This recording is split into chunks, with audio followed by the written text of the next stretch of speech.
It's time for me and the outlet on my wall's yearly top 10 list of the best movies of the year.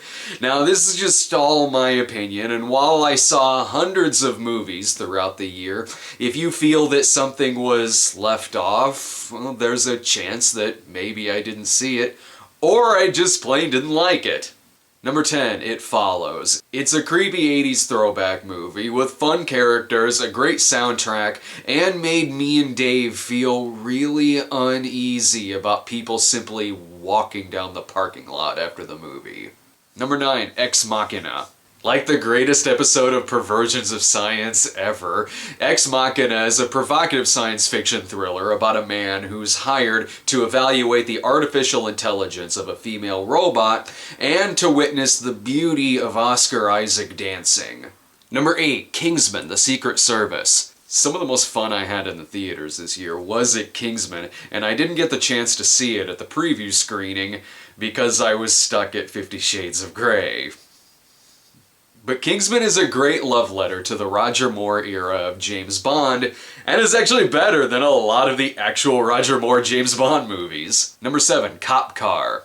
In the spirit of The Hitcher and I Saw What You Did, Cop Car is a lesson to kids everywhere not to steal cop cars. Not because it's bad, but because there might be a crazy person in the trunk, and corrupt Sheriff Kevin Bacon will chase you because he really wants his car back. Number 6, Spotlight. One of the best journalism movies I've ever seen. Spotlight focuses on a story that a lot of us certainly remember breaking, but does so in such a brilliant way that it pisses us off and enrages us as if it's the first time we've ever heard this story. Number 5, Creed. As a die-hard Sylvester Stallone and Rocky fan, Creed is such a gut punch of emotion with wonderful direction and great characters, and is one of the best performances Sylvester Stallone has ever given. Number 4, The Revenant. If Creed is a gut punch of emotion, then this is a gut punch that leaves you coughing up blood, mucus, and vital organs before you have to crawl hundreds of miles through the wilderness to catch up to that bastard Tom Hardy. This is true blue filmmaking from a director with a clear passion for every single detail and has some of the most intense sequences of brutality that I've seen all year. Number 3, Sicario. I saw Sicario the same night that I saw the re-release of Home Alone, and what a double feature that was.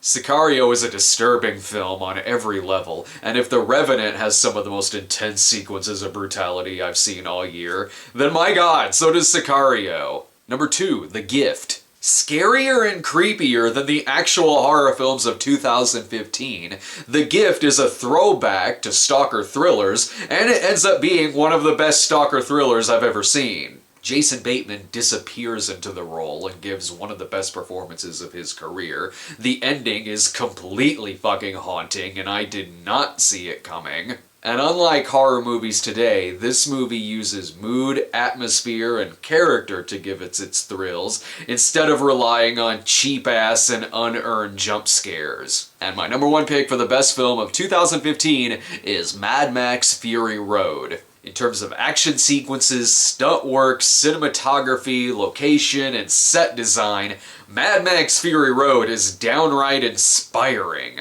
It's the kind of action film that should be studied by would-be filmmakers and taught in film school. But beyond its technical merits, the movie gives us a story and characters that we root for, a villain that's terrifying, and action that feels incredibly real and is simultaneously quirky and suspenseful, but all in all is jaw-dropping.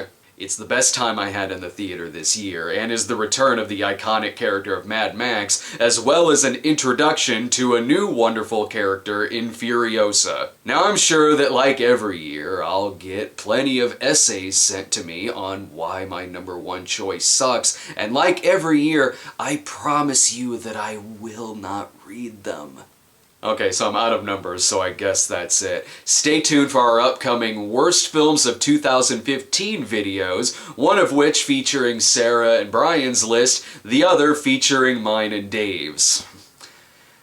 There was a lot of bad movies in 2015.